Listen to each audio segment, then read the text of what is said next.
Welcome. Please like and subscribe for more art content just like this. If you want to paint things like this, then you're going to need a few different supplies. I practice mixed media painting, and I wanted to talk to you guys a little bit about that today because there are a lot of rules that go with mixed media painting that nobody taught me until I was already along in my journey, and some of them I had to figure out on my own. So I wanted to share those with you. So today I'm going to tell you guys the top 5 rules if you are painting with mixed media, or if you are creating with mixed media. So when you first get started with mixed media painting, it's very overwhelming because there are so many products out there to choose from. So I have linked below some of my favorites just so you guys know what I use, and I have used all of these for quite some time now, so they've been tried and true products for me, and they're also things that have been recommended to me through different art programs and classes and things over the years. If you're looking at me right now and you're going, oh my god, there's so much stuff on your shelves behind you, there's like so many things going on in these paintings, like how do you make it happen without feeling super overwhelmed? Because there are so many options and there's so many colors and brands and styles and everything, and it just feels like it's too much. So I'm gonna kind of niche it down for you guys today so that you've got a good steady place to get grounded and started without breaking the bank. Again, I will be linking the products that I'm talking about today in the description below so you can check them out for yourself and see if they would be right for your art projects and artwork.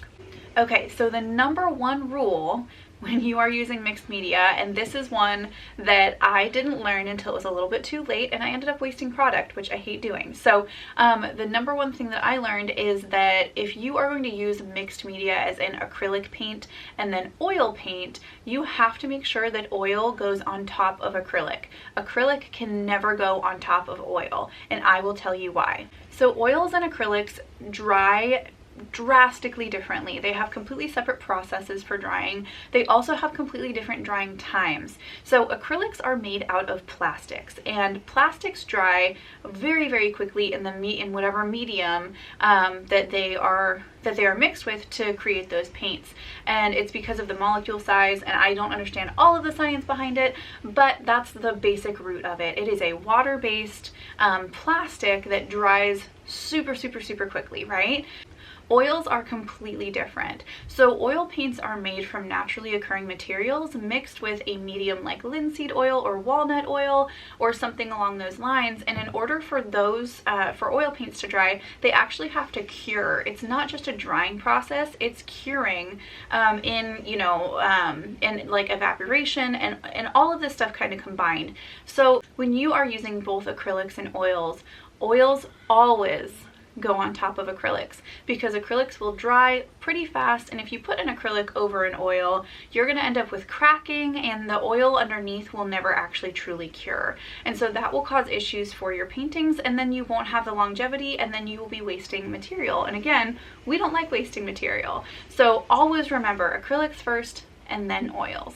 That brings me to the importance of varnishing your artwork. So when we paint, whether you're painting in acrylics, oils, pastels, whatever it is, you want to make sure that you are varnishing so that you are putting a protective layer over the top of your painting. It is like putting sunscreen on your face. It is protecting it from the elements, it is making sure that it lasts a long time, and it is creating a protective barrier from anything that it might encounter, and like I said, creating that longevity and allowing it to last forever. The old masters used oil paints and then varnished their oils or their oil paintings, and that's why they have lasted so long. You can see that there's little cracks in them sometimes, and sometimes the varnish kind of yellows over time, but that's over like hundreds of years.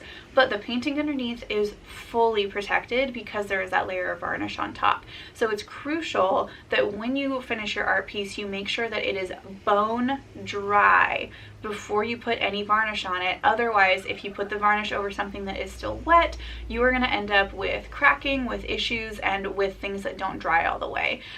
With acrylics, you can usually wait like 24 hours or so if it's not really thick. If you're doing really thick acrylics, I would wait like a full week and still make sure that you touch it, and if there is any sign of moisture, give it another few days. And then you can varnish over the top of that. If you were doing oils, you will want to make sure that the oils are super, super dry. Most artists don't do very heavy, thick oils. They usually do several like small layers of oils, and that still takes quite a while to dry. I'll show you guys an example. So this painting, if you can see it right here, do you see how it's really glossy on the book? This is an oil painting, and I finished this like 5 days ago, I think 5 days ago, and all that shininess right there, that is still wet, and that is not very thick paint. So it's very important to make sure that you allow the oils the time to dry before you put that varnish on there. Otherwise, you will run into problems. The third rule that I want to tell you about is if you do a drawing on your canvas of any kind before you actually paint on it, it's important to put a fixative on whatever you are drawing. Because if you use pencil, charcoal, graphite, whatever it is, whatever you're using to draw on that canvas, once you start putting paint over it, that is going to bleed into your paint, and then you'll create some really dark lines, and it'll move around and create muddiness on your paintings. So I have two favorite fixatives, and like I said, I'm going to link all these below. So in the summer and in the spring, I live in Washington, so it gets really cold and wet, and I don't have a heated studio outside. I have a little space heater, but it really doesn't do much, and then I can't cure anything out there in the winter for sure. So in the summer and spring, I use the Blick matte fixative, and I specifically use the matte because most of my paintings I finish in a satin finish anyways, but I don't like the gloss even when I'm painting because it's distracting. So I use this one. It's great. And I think it was like $9 or something. It's very, very affordable, and it has done great for me. I love it. It dries in like 10 minutes. It's great. So you don't need to wait forever for it to dry up so that you can continue your painting. It's not like it's going to stall you too long. The other one that I love is the Spectra Fix. Come on, focus. There it is. Okay. So this is the Spectra Fix, and this is it's a Casein based fixative. Casein, however you pronounce that, Casein. So this one I absolutely love because it's odor free, it's non-toxic, and it's safe to use around animals, and I have dogs and cats, and also me, I don't want to be in an enclosed environment where I am stuck with fumes, because I move my studio here inside during the winter. So this one I love to use when I'm doing everything inside. It takes about the same amount of time to dry as the matte fixative, so it really, honestly, it works great. They both work, seamlessly, and take 10 or so minutes to dry, but then you don't have to worry about that bleeding and everything when you start to paint or do, like, whether you're doing watercolors, acrylics, oils, whatever it is, you won't have that bleeding from your pencil lines when you pre-draw what you're drawing. And that brings me to our next tip. So number 4 is that you want to make sure that your layers are drying in between your painting. And I know that this actually sounds like you're like, duh, Natasha, of course we want to wait for it to dry. But we want to wait for it to dry all the way, especially if you are oil painting. Acrylics, they do the same thing, but you can wait like 20 minutes or like blow dry your acrylics to get that base layer dry before you put the next layer on. With oils, you have to sometimes wait like 24, 48 hours, maybe a few days, just depends on how thick your paint is underneath. If you don't wait for them to dry, you are going to end up with a muddy, hot mess.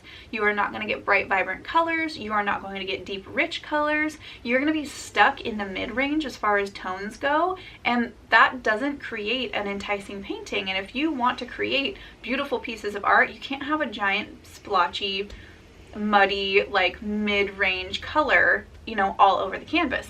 So make sure that those layers are dried in between.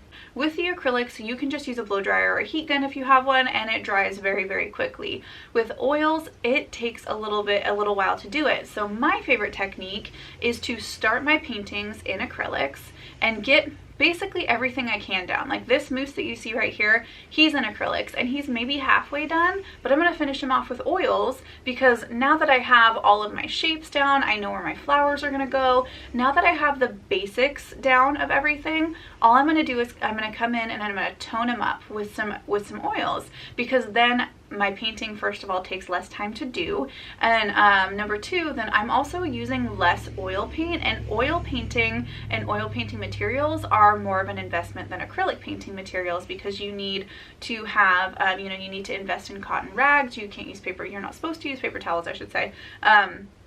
You can do whatever you want. It's your painting in your studio. You have to invest in the oil paints, which tend to be a little bit more expensive than acrylic paints. It depends on what brand and everything you're going with. And you also need to have a setup where you've got, you know, different mediums that you're using to create different textures and different glosses and everything. And then you also invest in the actual solvent that you use too. So there's quite a bit more that involves oil painting. And so I like to go as easy as possible, as far into the painting as I can go. And then as soon as I'm like, okay, I've got it, I've got my colors down, I've got my shapes down, the shadowing is good, I'm gonna go in and just glaze it with some oils. And then I should just have one layer of oil on, I think this is like 4 layers of acrylics essentially. So that's my other tip for you. Okay, and my last tip doesn't involve any extra tools, but number 5, add texture to your paintings. It is imperative that you add texture to your paintings, because if you don't, you end up with a really flat painting. So whether you are putting I use hard molding paste as the base for some of my paintings and add texture there and then paint over it so it looks a little bit stucco-y on the background, or I do thick flowers or thick leaves or thick fur, something along those lines. But once you add texture, you are elevating your artwork by about 50%, and you are literally moving it up the ladder into the fine art section of artwork. So that's one of my biggest tips, because once I started to add texture, I actually got into a gallery and I was like, whoa, like it's my first gallery I ever got into. And I was like, oh, you like my paintings? And she was like, yep, I like this one, this one, and this one. And all the ones that the owner picked out had texture in them. So I was like, okay, noted. And so now I continually add texture into all of my paintings, and I make sure that there is just an added interest there. After you do that too, you can also add gold or silver elements, and that brings a little bit more, you know, interest to your paintings as well, because it's something else to look at. It catches your eye a little bit differently, and then you've got a lot of interest going on. And that is a very important aspect of artwork. People are looking at artwork as something that they could look at for a while. They can dissect a little bit. They can, you know, see how it makes them feel when they look around at different areas of the painting. That's why I like kind of busy paintings, because it pulls your eye in several places, and those paintings are much more likely to sell than, you know, something that's really basic and people go, oh neat, and then they move on. But if you create a painting that has a lot of stuff in it, not overwhelming, it's kind of hard to find that fine line, but if you have something that has a lot of interest and stuff in it, then people are like, oh my gosh, that's so pretty, I never noticed that flower before, look at that, oh my gosh, that's great, that's cool, and then, oh, I love that color over there.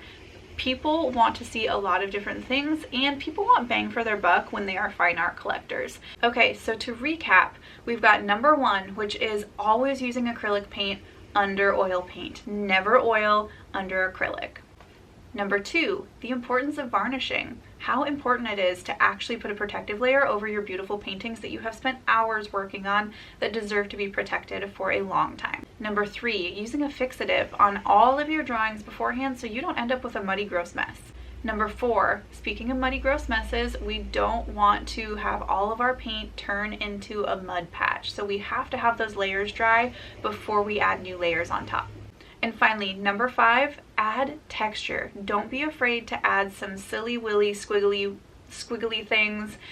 Use your palette knife to like throw some paint on there. Just add some interest in there and make it willy-nilly and fun. Thank you guys for watching. Make sure to like and subscribe to this video if you enjoy content like this.